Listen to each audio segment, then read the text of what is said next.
آج ہم نے جو تلاوت کی ہے اس میں سورہ مؤمن، سورہ حامیم السجدہ اور اس سے پہلے سورہ زمر کی آیتیں بھی تلاوت کی ہیں۔ سورہ زمر میں اللہ تعالیٰ فرماتا ہے قیامت کے دن کا منظر، کیسے قیامت قائم ہوگی۔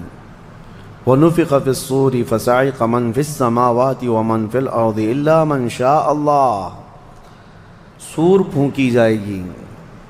ہوگا کہ ایک وقت آئے گا اس کا جب دنیا اینڈ ہونے والی، ختم ہونے والی ہے۔ سائنس بھی آج اس بات کو تسلیم کر رہا ہے کہ یہ جو سولار سسٹم ہے اس کی ایک عمر ہے، اس کی ایک ایج ہے، اس کے بعد یہ ختم ہونے کے قریب آئے گا۔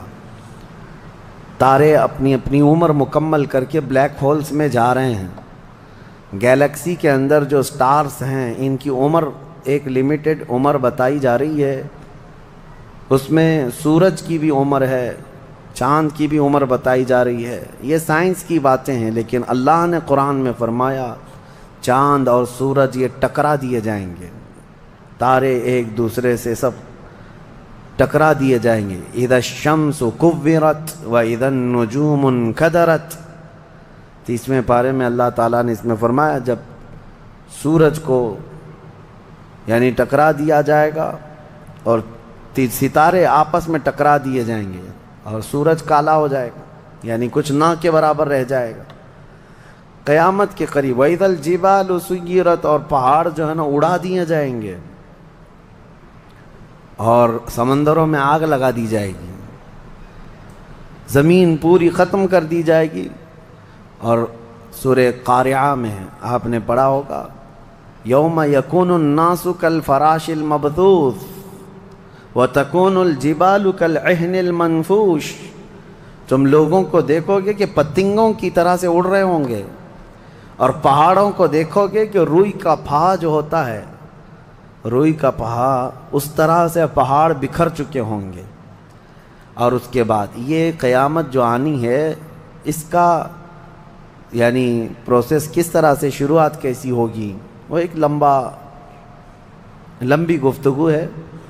مختصراً عرض کرتا ہوں کہ آیات حضور اکرم صلی اللہ تعالیٰ علیہ وسلم کی احادیث میں جو نشانیاں بیان کی گئی ہیں اس اعتبار سے قیامت کے قریب بڑی بڑی نشانیاں آئیں گی۔ دجال آئے گا، دابۃ الارض آئے گا، یاجوج ماجوج نکلیں گے، پھر اس کے بعد سورج پچھم سے نکلے گا۔ یہ سب بڑی بڑی نشانیاں ہیں۔ حضرت عیسیٰ علیہ السلام کا نزول اس سے پہلے، یہ سب ہو جانے کے بعد پھر روئے زمین پر سے مسلمان ختم ہو جائیں گے۔ پھر ایک وقت آئے گا کہ جب سب لوگ اپنے اپنے کاموں میں مصروف ہوں گے، کوئی کسی کو پڑی نہ ہوگی، اور پھر دنیا میں سب اپنے اپنے کاموں میں اس طرح سے مصروف ہوں گے، کوئی کپڑا کاٹ رہا ہے، کوئی دودھ دوہ رہا ہے، کوئی کھیتی باڑی میں ہل چلا رہا ہے۔ اللہ تعالیٰ قرآن میں فرماتا ہے کہ تم دیکھو گے ان زلزلۃ الساعۃ شیء عظیم یوم ترونها تذهل كل مرضعۃ عما ارضعت وتضع كل ذات حمل حملها، اچانک ایک سور کی آواز آئے گی۔ وہی سور آج ہم نے تلاوت میں پڑھا ہے۔ اسرافیل علیہ السلام اللہ کے ایک فرشتے ہیں، ایک باجے کی شکل کی چیز وہ لے کر کھڑے ہیں، وہ بجانا شروع کریں گے۔ شروع میں دھیمی دھیمی آواز آئے گی اور یہ آواز بڑھتی چلی جائے گی، بڑھتی چلی جائے گی، یہاں تک کہ یہ آواز اتنی سخت ہو جائے گی کہ جو جہاں تھا وہیں کھڑا رہ جائے گا۔ کپڑا کاٹ رہا تھا اس کے ہاتھ سے کینچی گر گئی، جو کھیتی باڑی کر رہا تھا، ہل چلا رہا تھا، وہ وہیں کا وہیں رک جائے گا۔ دودھ دوہنے والا اس کا ہاتھ ویسے ہی رہ جائے گا، یہاں تک کہ حاملہ عورتوں کے پیٹ سے بچہ نکل کر گر جائے گا، جو عورتیں حمل سے ہوں گی۔ اور اس کے بعد پھر ایسی غشی، پھر سب پر موت طاری ہوگی اور زلزلے آئیں گے اور پوری زمین کو ہلا کر کے ختم کر دیا جائے گا۔ یہ قیامت ہے، یہ قیامت ہے۔ سور پھونکنے پر سارے انسان جتنے روئے زمین پر ہیں سب کے سب ختم ہو جائیں گے۔ اس کے بعد اللہ تعالیٰ فرماتا ہے ثم نفخ فیہ اخری، پھر دوسری بار سور پھونکنے کا حکم ہوگا۔ لیکن کیسے؟ سور جب حضرت اسرافیل علیہ السلام پھونکیں گے، پہلے انسانوں کی موت، پھر یہاں پر جتنی مخلوقات ہیں، جنات ہیں، جانور ہیں، سب کی موت، چرند پرند تو چھوڑے، نباتات یہ پیڑ پودوں میں کی جان ختم، چاند سورج کو جب ختم کر دیا گیا تو پھر کوئی چیز ہی نہیں، ستارے چاند سورج سب، بلکہ اللہ تعالیٰ کے جتنے ملائکہ ہیں، جبرائیل امین علیہ السلام سے لے کر دوسرے ایک فرشتے تک، سارے ملائکہ کو بھی موت آئے گی، سب موت کے شکار ہوں گے، اور سارے جب انتقال کر جائیں گے تو پھر بچتا کون ہے؟ صرف حضرت اسرافیل علیہ السلام، جنہوں نے سور پھونکا۔ اب ان کو سور پھونکنے کا حکم جو تھا وہ کہا جائے گا روک دو اب، پھر اللہ تعالی حضرت اسرافیل علیہ السلام کو بھی موت طاری کرے گا، اور روح نکالنے والا فرشتہ کون ہے؟ ملک الموت اسرائیل علیہ السلام۔ اب تک یہ سب کی روح نکال چکے ہوں گے، اور پھر اللہ تعالیٰ اسرائیل علیہ السلام کی بھی روح نکال دے گا۔ اسرائیل جو سب کی روح نکالتے ہیں، ان کو بھی موت ہے، ان کو بھی موت ہے۔ اور پھر ہم نے پڑھا کل شیء ہالک الا وجہہ، ہر شے فنا ہو جائے گی سوائے رب العالمین کے۔ کل من علیہا فان ویبقى وجہ ربک ذو الجلال والاکرام، جو کچھ بھی ہے سب فنا ہو جائے گا، تمہارے رب کی ذات صرف باقی رہے گی، کوئی نہیں باقی رہے گا۔ پھر جب مولا کی مرضی ہوگی، رب تبارک و تعالیٰ دوبارہ اسرافیل علیہ السلام کو اٹھائے گا، اسرافیل علیہ السلام دوبارہ اٹھیں گے، اور پھر ان سے کہا جائے گا دوبارہ سور پھونکو، پھر سے پھونکو۔ اب جب دوبارہ حضرت اسرافیل علیہ السلام سور پھونکیں گے تو یہ زندگی کا سور ہے، پہلے والا یہ نفخہ اولا اس کو کہتے ہیں، وہ موت کا تھا، اور نفخہ ثانیہ حیات کا ہے، زندگی کا ہے۔ اب رب تعالیٰ نے جو وعدہ فرمایا تھا کہ ہم تمہیں موت کے بعد دوبارہ اٹھائیں گے، یہ وعدہ اس وقت پورا ہوگا۔ اب دوسرے مرتبہ جب سور پھونکنا شروع کرتے ہیں اسرافیل علیہ السلام، کتنے انسان آئے گئے، آدم علیہ السلام سے لے کر قیامت تک، سب وہ زمینوں میں جہاں کہیں ہوں گے، کسی کو جلا کر ختم کر دیا گیا ہو، کسی کو جانور کھا گیا ہو، کسی کو پانی میں ختم کر دیا ہو، کسی بھی طرح سے، لیکن مولا تعالیٰ سب کو اٹھانے والا ہے۔ لیکن فرمایا حدیث پاک میں ہے کہ یہ دوسری سور پھونکنے کے بعد سب سے پہلے روئے زمین پر جو اٹھیں گے وہ محمد الرسول اللہ کی ذات۔ میرے آقا صلی اللہ تعالیٰ علیہ وسلم فرماتے ہیں میں اپنی قبر سے اٹھوں گا سب سے پہلے، اور محشر کے میدان کی طرف جو حضور جائیں گے تو فرماتے ہیں حضور صلی اللہ علیہ وسلم اٹھیں گے، ان کے بعد ابو بکر صدیق، ان کے بعد عمر فاروق رضی اللہ تعالیٰ عنہ، پھر ساری کائنات کو اللہ اٹھائے گا۔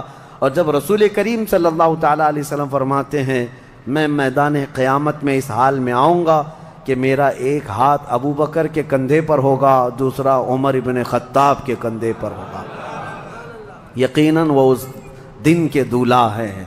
قیامت کا منظر ہے جب رسول کریم صلی اللہ تعالیٰ علیہ وسلم تشریف لائیں، اور اس کے بعد رب تعالیٰ نے فرمایا، سورہ زمر میں 2 آیتیں آئی ہیں، وَسِيقَ الَّذِينَ كَفَرُوا إِلَى جَهَنَّمَ زُمَرًا، اب جو کفار تھے ان سب کو کھینچ کر کے لایا جائے گا میدان قیامت میں۔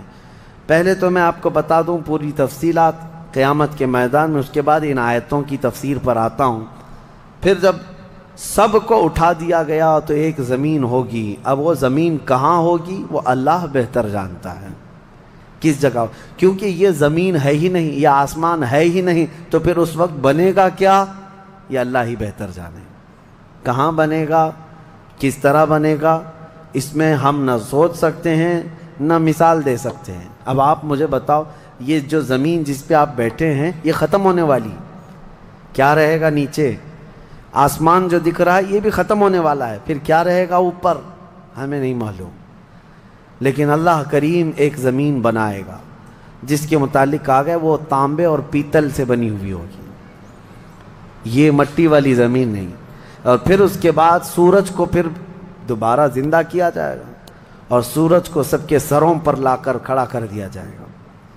اب وہ زمین اور جس میں سارے انسانوں کو جمع کر دیا گیا ہے، آپ اندازہ کریں وہ زمین میں نہ کوئی عمارت ہوگی نہ درخت ہوگا، وہ بالکل فلیٹ زمین ہے، صرف میدان ہی میدان ہے۔ ایسا نہیں ہے کہ یہاں پر کوئی میدان اور تھوڑی دور کے بعد کوئی عمارت دکھے گی یا کوئی درخت دکھے گا یا کوئی پہاڑ، نہیں، کچھ نہیں، صرف سیدھی زمین۔ اسی لیے کہ وہاں تم 500 سال بھی اس میدان میں بھاگتے رہو گے تو سائے کے لیے ایک پتا بھی نہیں ملے گا، ایک پتا بھی نہیں، کہاں سایہ حاصل کر سکو۔ لیکن کچھ خوش نصیبوں کے لیے اللہ نے فرمایا کہ عرش کا سایہ انہیں اللہ عطا فرمائے گا۔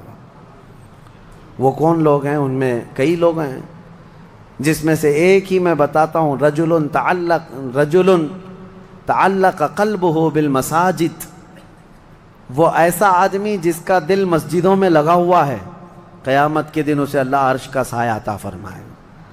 آپ کی نماز ہو گئی، بیٹھے کیوں ہیں؟ نماز ہو گئی، نماز کے بعد چلے جانا چاہیے، لیکن تمہارا دل مسجد میں لگا ہوا ہے۔ انہی لوگوں کی فضیلت میں ہے جب قیامت کے دن کوئی سایہ نہ ہوگا، ان لوگوں کے لیے اللہ عرش کا سایہ عطا کرے گا۔ اب یہ جو سارے لوگ جمع ہوں گے، کسی کو کچھ پتہ نہیں کہ ہونا کیا ہے، کسی کو نہیں پتا کہ کیا ہونا ہے، نفسا نفسی کا عالم ہے اور سب ایک دوسرے کو تک رہے ہیں۔ اب یہی مسئلہ ہے کہ سارے لوگ وہاں پہ کفار بھی ہوں گے، مشرکین بھی ہوں گے، جتنی امتیں پہلے آئی تھی وہ بھی ہیں، انبیاء بھی ہیں، اولیاء بھی ہیں، صلحاء بھی ہیں، صحابہ بھی ہیں، علماء بھی ہیں، سب ہیں، لیکن کسی کو کچھ سوچتا نہیں کہ کیا کیا جائے۔ یہی بے خبری سے پوری مخلوق جو ہے انبیاء کے پاس جاتی ہے۔ انبیاء میں سب سے پہلے ابو البشر سیدنا آدم علیہ السلام سے کہتے ہیں سارے لوگ، آپ تو ہم سب کے باپ ہیں، ہمارے لیے اللہ کی بارگاہ میں سفارش کریں کہ کچھ ہمارے متعلق کیا حکم ہے وہ پتہ چل جائے، ہمیں کہاں جانا ہے، جنت میں یا دوزخ میں، یہ ابھی پتہ چل جائے، حساب بھی نہیں شروع ہو رہا ہے۔ تو آدم علیہ السلام نے فرمایا، وہ فرمائیں گے کہ اے لوگو جاؤ، اس لیے کہ مجھے ڈر ہے اللہ کریم کی بارگاہ میں نے جنت میں وہ ممنوع شجر کا جو پھل کھا لیا تھا، مجھے آج بھی اس کا احساس ہے کہ کہیں رب تبارک و تعالیٰ مجھے اس پر عتاب نہ فرما دے۔ ذرا محبت کے ساتھ کہ سب کے دل میں پڑی ہے، سب کے دل میں جو پیار ہے، لگے کہ یہاں سے بالکل جلسہ مکمل کامیابی کی طرف رواں ہے، دل لگا کے سب کے دل میں پڑی ہے، سب کے دل میں جو پیار جا فضل پرور، فضل پرور دیدار ہے، خواجہ فضل پرور دیدار ہے، خواجہ فضل پرور۔ اب شعر سنیے محبت کے ساتھ، کوئی کچھ کہے لیکن ہم غلاموں کا عقیدہ ہے، کیا سنیں محبت کے ساتھ۔ سب کو معلوم ہے کہ بھارت میں، سب کو معلوم ہے کہ بھارت میں، سب کو معلوم ہے کہ بھارت میں تیرے دم سے خواجہ، تیرے دم سے خواجہ، تیرے دم سے بہار ہے، خواجہ تیرے دم سے بہار، خواجہ تیرے دم سے بہار ہے،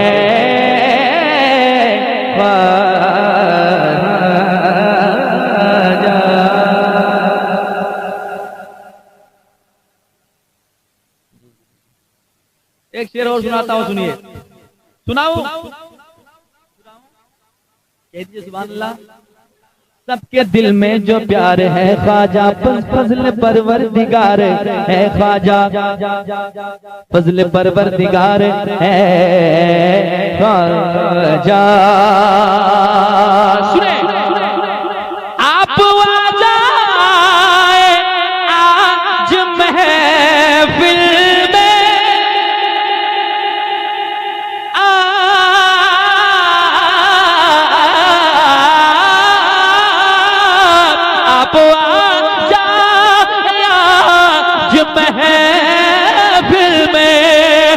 اب آ جا آج محفل میں سب کے دل کے خواجہ سب کے دل کے پکار ہے خواجہ سب کے دل کے پکار ہے۔